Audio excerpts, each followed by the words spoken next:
ورنہ اللہ کے حبیب فرماتے ہیں کہ وہ بندے تباہ ہو گئے۔ اللہ کے حبیب علیہ الصلوۃ والسلام فرماتے ہیں کہ دو فرشتے نازل ہوتے ہیں صبح کے وقت، ایک کہتا ہے یا اللہ جو تیری راہ میں مال خرچ کرتے ہیں۔ السلام علیکم ورحمۃ اللہ وبرکاتہ۔ معزز ناظرین،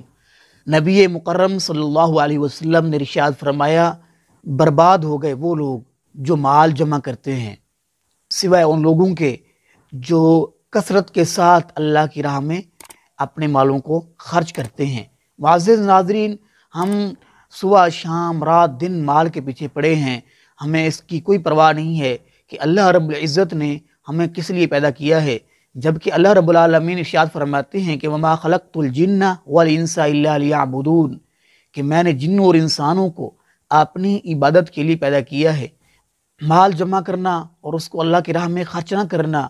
یہ بہت بڑا عذاب ہے،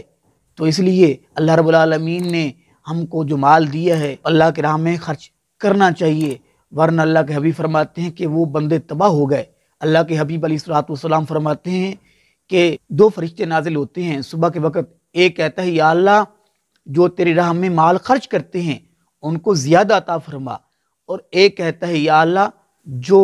تیری راہ میں مال خرچ نہیں کرتا، رو کے بیٹھا ہے، اللہ اس کے مال کو تباہ و برباد فرما۔ تو معزز ناظرین، اللہ کی راہ میں خرچ کیجئے، یتیموں پر، غریبوں پر، مسکینوں پر، مسافروں پر،